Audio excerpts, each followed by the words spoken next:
15 minutes to watch this. An utterly staggering lineup for this men's 5,000. Nicholas Kipkorir, fastest man in the world this year, won the Rome Diamond League, just off the podium in Tokyo. Can he go one better? Oscar Chelimo, World Junior Cross Country bronze 3 years ago, then to Sam Parsons of Germany. Mukhtar Idris, looking to become a three-time champion, joining Mo Farah in that bracket. He hasn't looked at his best this season, but what a perfect time to turn it on. Jakob Ingebrigtsen, the Olympic champion over 1,500 metres, smarting after silver in that event. Watch for him. Mark Scott of Great Britain, very good half marathon runner, and 3:35 1,500 metre runner. Barrega's the Olympic champion over the 10,000 metres, now stepping down. Silver in this event in Doha. Vivalia of Guatemala into the final with his good friend Abdi Hamed Nur. Third in the national championship. Yomif Kejelcha, world indoor record holder at the mile and a double world indoor champion. Grant Fisher, the third fastest man in history indoors over this distance. He was just off the podium in the 10,000 behind this man. Joshua Cheptegei, the Olympic 5,000 metre champion, is now the double world champion over the 10,000. A brilliant run in the 10. Can he do the double? Mo Ahmed was just behind Cheptegei for Canada in the Olympic Games in this event last year, and Daniel Ebenyo was fifth behind Cheptegei in the 10,000 metres. This is a crazy lineup. The Olympic 10,000 metre champion stepping down, the 1,500 metre champion from Tokyo stepping up, and awaiting them both, the man who stormed to the historic gold over 5,000 last year. All three of them are proven champions. Only one will reign tonight. An epic final taking place over the old-fashioned distance of 3 and a bit miles. How the late, great Steve Prefontaine would have loved this lineup and would have loved the chance to race alongside 3 Olympic champions. I mean, as a script ahead of a final, Dan, it's pretty unusual in any cycle of 4 years to have 3 current Olympic champions all going up against each other and all with an equal case for being good enough to take this title. It's a unique situation here over the 5,000 metres. These fans love it, absolutely. You know, they get a little anxious when they're seeing nothing but straightaway events and field events. They want these athletes to run some laps. That's when the fans really come alive. And I think when you think about planning a major championship here in this stadium, the directors, they want to hear a sound. And they only really hear that sound when the distance races go on. And that's, I think, one of the things that makes Eugene so special is the fact that they are very knowledgeable fans, but they love distance running probably more than anything else in this town. And we will both just go quiet for a moment so you can listen to the noise greeting these men after only 2 laps. Listen to this.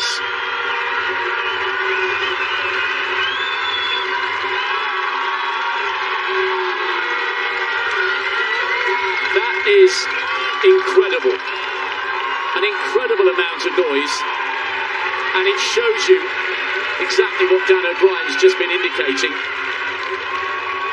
that this crowd are hugely knowledgeable and passionate when it comes to distance races. Now Cheptegei, 2:05 at 800 metres.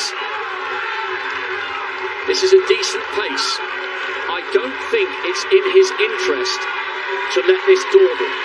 We very much enjoyed the women's 5 yesterday, Dan, and because it was so slow and tactical, it played into the hands of Gudav Sege, the 1,500 metre specialist, who was too good for all the wonderful female athletes who also stepped down from the 10,000 metres. He's got to make this an honest pace, and he is. What are we there? 2:36. It's low 13s, and that's why they're a little bit strung out. Of course, he's capable of running much faster, but he's not dawdling, and I think that's quite significant. Well, and you know, with Grant Fisher up there near the lead pack. He's going to always try to keep an honest pace. He came through the mix zone after the qualifying rounds, and he said he had to keep it an honest pace. Too many guys were going to get an opportunity to have a sprint finish. Cheptegei having a little look over his shoulder. Honestly, the noise here, I know our sound crews are desperately fiddling around with the buttons to try and ensure that you get a true flavour of this.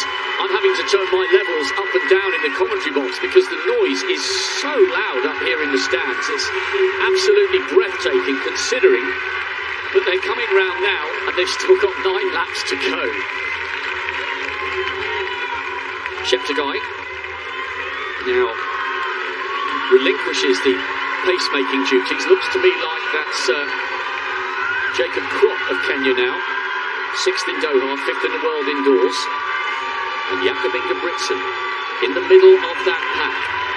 He's the distinctive tall figure in the bright blue with the streaks of red for Norway. Abenyo just coming wide on the outside. So Cheptegei's done his job. A little bit of a headwind they're running into there. You can tell by the way the vests are fluttering across their shoulders. Kip Korir is in 2nd place. He's the fastest man in the world this year with that very, very good run. Fantastic run and a great race in the Diamond League in Rome. Kop was 2nd in that race, which is why he's the 2nd fastest man in the world this year. You can make a case, I know you can always say any finalist, anybody qualifying for a final on the track or the field is good enough to win it. But this is so hard to predict, Dan, such as the strength and depth. You could make a very, very good case for 7 or 8 of these men to be joint favourites for the gold. This is absolutely wide open. Well, and here at the beginning of the race as well, what did we see the Ethiopian women doing? All 3 of them up there controlling the pace, blocking for one another, and now we see the Kenyans all working together. And you know, there are no rabbits in championship racing, but there are some sacrificial lambs and a lot of team tactics. 2:41, they slowed on that 2nd kilometre. The first was about 2:35, 2:36. And that's why Kip Korir has gone to the front. And on the back straight there, I'm not sure whether you noticed, Abenyo was just waving his right arm, gesturing for others to come forward and help with the pacemaking duties. There he is with 15 on his thigh. Daniel Abenyo, who wasn't too far away from the podium in the 10,000 metres. Cheptegei, the reigning champion, just has a little look over his shoulder on the left of picture there with Ingebrigtsen paying close attention. And you know what? I haven't mentioned Selemon Barega once. He is a very, very canny racer. He's amongst the smallest in that field. He's just in front of Mohamed Ahmed of Canada, right in the centre of your picture, just behind Cheptegei, who's got that vest. And look at that. Ingebrigtsen has just run into, he's just run into about lane 5 or 6 to get a drink. And while he was doing that, he was gesturing to the crowd to make more noise. So he's now tucked back in, and we saw him doing that in the heats so long ago now. I can't remember if you were sitting alongside me, but Ingebrigtsen, Dan, was pushing his arm up, wanting more noise from the crowd, and I think he was doing it in the back straight. Well, after the 1,500 meters, he gave Jake Whiteman his due, but he said he was embarrassed by that silver medal. Said that he thought that he should have run better, but he just didn't look like he didn't have the sting in his legs that he normally does in the last 200 meters. And he has just run very, very close to Steve Cram's European record over the mile in Oslo. And the longer this pace goes on as a steady rather than a fast tempo, the more and more likely it is that it plays into his hands. Now he's coming across once again for a drink. It's obviously very, very hot. It's unusual for these guys to take a drink in a 5,000 metres. Cheptegei did the same. Discards the drink now. 1 or 2 heels getting clipped. Abenyo just had to put his arms out there as if to say, right, hang on, I don't want to fall. Gravalia loves leading, but he's tucked in on the inside, and Ingebrigtsen now in 2nd place. Grant Fisher still going well. He was bidding to become the first American to win a medal in that event. and he was just off the podium in the 10, finishing in 4th place. And this is steady again. No one's really prepared to do the work here, and that's why there hasn't been anyone dropped from this group. 8:04 at 3,000 metres. So they've now drifted. Earlier on they were running sort of, 13:04s, 13:05s. They're now on 13:20 pace. Great work by our director and all our camera crew just to try and give you a flavour as to how feversome the atmosphere is here. And they're not just cheering for Grant Fisher, they're cheering for the quality of the athletes before them. This is a staggering lineup, it really is. Again, I wasn't sure whether Ingebrigtsen might have been exchanging a word or two with Ibenyo there. And he just motioned to him with his right arm. They're running so close together, and this is exactly the kind of scenario where heels get clipped and athletes go down. As Kip Korea looks over his shoulder, wants a little bit of help with the pacemaking, and then look at this, they're running. Well, Cheptegei's running almost out in lane 3, and they're jostling and bumping each other. As Kip Korea goes to the front, and Dan, this is turning into the kind of race we saw yesterday, and that worked out brilliantly for the 1500 metre specialist Gundaf Sege. Is history going to repeat itself? I think that's a rhetorical question, right, Rob? Yes. I wasn't expecting you to suddenly give me the 1, 2, 3 for the end of the race, but it's interesting, isn't it, that those guys who are better at the 10 surely would have watched that race. A 65-second lap, and again, they're getting slower rather than quicker, but surely those who don't feel they've got the raw speed to run a 53.2 on the last lap, it's in their interest to go to the front. And interesting to see Mark Scott of Great Britain just being dropped and the Germans struggling. So it's obviously very, very warm out there. Sam Parsons has drifted off the back of the pace, and Jakob Ingebrigtsen went for a drink. And how about that from Kip Korea? Gives Joshua Cheptegei a little shove in the side and says, right, okay, I'm going to get to the front here, because if one of us doesn't do something about this, we're playing into the hands of Jakob Ingebrigtsen. And how the Norwegians are desperate for a gold. They assumed he was going to win the 1500. They were hoping Warholm would recover from his hamstring problems to win the 4 hurdles. Both of them were victorious in Tokyo, but they have not tasted gold yet. And their hopes tonight rest on the young man who at the age of 21 has done just about everything. He's got world records, he's got the Olympic title, but he'd love a world outdoor crown. He now finds himself at the front. Ingebrigtsen was 5th in this race 3 years ago, but remember, he was only just a teenager then, and he wasn't as experienced as he is now.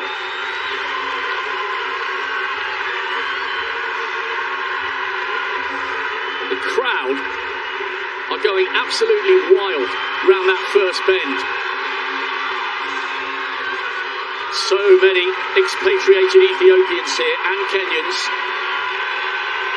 Ingebrigtsen is looking up. When you see his eyes flick, it's because he can see himself and the rest of the field on the big screen at the end of the stadium. 600 metres to go. Watch for Grant Fisher. He looks full of running on the inside in 3rd place. Cheptegei trying to get himself in a good position on the outside. He went to the front early on, but maybe the weather is a lot hotter than it appears. We're okay in the shade, but it's been brutal out there. They've been reaching for drinks as they approach the bell. There's a huge amount of noise in the stadium. 400 to go in the 5,000 final, and listen to this. Even Dan O'Brien, the decathlon specialist, is on his feet, enthralled by this race. Jakob Ingebrigtsen was embarrassed in the 1500 metres. That's how much he's got used to winning. But they're all queuing up behind the mercurial Norwegian. Jacob Kropp, the 2nd fastest man in the world this year. Cheptegei might be run out of this. The gap's too big. Kip Korea is going backwards. Ahmed trying to come through. But Ingebrigtsen's shoulders are composed. They're tripping in the background. Grant Fisher got a heel clip. But look at this from Jakob Ingebrigtsen. If you can keep your head when all around are losing theirs, then yours is the world and everything in it. And Jakob Ingebrigtsen proves he is a man tonight. He was bitterly disappointed in the 1500. This is not as strong an event for him. He's only run one 5,000 this season and hadn't gone inside 13 minutes. He's beaten the Olympic champion over 10,000 metres. He's beaten the Olympic champion over 5,000 metres. And Jakob Ingebrigtsen does finish Eugene as a world champion. What a great, great champion's response to his disappointment from earlier in the week. That was a brilliant performance from a 21-year-old who has rediscovered his magic touch on the last night in Eugene. Great stuff, Ingebrigtsen. Such heart and such determination. He will be the toast of a nation thousands of miles away tomorrow.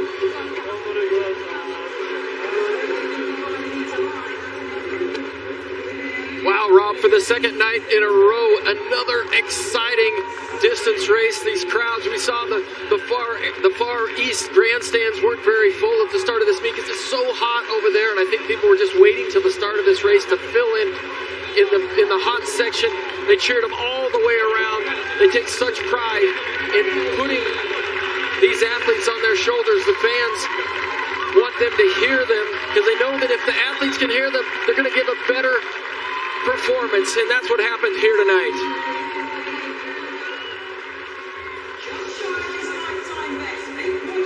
Jakob Ingebrigtsen with what I think is the greatest performance of his career, bearing in mind his disappointment in the 15. Krop takes the silver, Chelimo the bronze, Grivalia just missing out on the podium. All credit to the Norwegian. Cornelia Burks, long jump. We're into the second round. 6:46 in her opener. Left it late, as Dan O'Brien was saying in qualifying. Looks pretty tight on the board, but